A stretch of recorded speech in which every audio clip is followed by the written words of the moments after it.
जो विभिन्न सरकारी प्रयासों के बावजूद भारत में महिलाओं की सामाजिक आर्थिक स्थिति पिछड़ी हुई है, तो इसके लिए चर्चा करनी है। तो इसमें मैंने लिखा है कि भारत में प्राचीन काल से ही महिलाओं की स्थिति में कई बार उतार चढ़ाव देखने को मिलता है। वर्तमान में इस संबंध में सरकार के कई प्रयास किए गए हैं। जैसे पहला है, महिलाओं की राजनीतिक स्थिति सुदृढ़ करने के लिए सरकार द्वारा पंचायती राज चुनाव में 33% का आरक्षण प्रावधान किया गया है। इसमें मैंने एक पॉइंट छूटा था, वो देख लेंगे आप। Startup India, stand up India, ये प्रोग्राम है। उनकी आर्थिक सुदृढ़ता के लिए मुद्रा योजना है, सुकन्या समृद्धि योजना है, प्रधान जन धन और उज्ज्वला योजना वगैरह है। ये सब आप यहाँ पे दिखा सकते हैं। महिलाओं के कार्यस्थल पर शोषण के विरुद्ध कानून और 3 तलाक जैसे मुद्दों की कानूनी प्रावधान प्रदान किए गए हैं, जिससे उन्हें सामाजिक सुरक्षा प्रदान कराई गई है।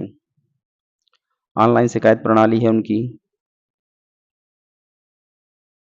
और महिला हेल्पलाइन है 1090, इनके द्वारा इनको अपराधों को कम किया गया है। इसमें कुछ योजना जैसे बेटी बचाओ बेटी पढ़ाओ है, मातृ मृत्यु दर को कम करना है, सुरक्षित प्रसव है, मैटरनिटी लीव को 6 माह तक बढ़ाया गया है। ये सारी चीजें लिख सकते हैं। स्वयं सहायता समूह जो ग्रामीण महिलाओं का सशक्तिकरण कर रहे हैं, ये भी है। और इन प्रयासों के बाद भी महिलाओं की स्थिति ठीक नहीं है, उसके भी कुछ तथ्य दे देंगे आप। जैसे संसद में जो निम्न सदन है लोकसभा में, महिलाओं के सांसदों की संख्या 12% प्रतिनिधित्व है, और राज्यसभा में भी हाल है कम है। महिला आरक्षण विधेयक को पास होने में जो बाधाएं आ रही हैं, वो भी महिलाओं के सशक्तिकरण में बाधा है। और महिलाओं के प्रति जो यौन हिंसा हो रही है, जो घरेलू हिंसा है, उनके मामलों में वृद्धि हो रही है। जैसे हाल ही में पश्चिम बंगाल के महिला डॉक्टर के रेप के बाद हत्या कर दी गई थी, उसका आपने आवधिक श्रम बल के अनुसार कुल श्रम पर्याप्त भागीदार का मतलब आवधिक श्रम बल के अनुसार कुल श्रम में पर्याप्त भागीदारी का अभाव है, क्योंकि 37% ही शायद है इनका पार्टिसिपेट।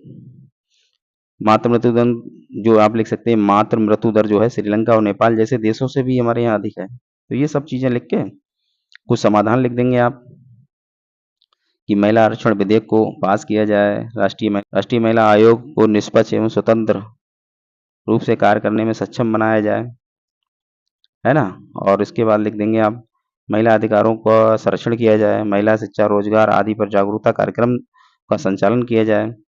और लास्ट में एक मैंने कोट दे दिया है कि भीमराव अम्बेडकर ने कहा है कि किसी देश की उन्नति वहां की महिलाओं की दशा पर निर्भर रहता उधारी जाए।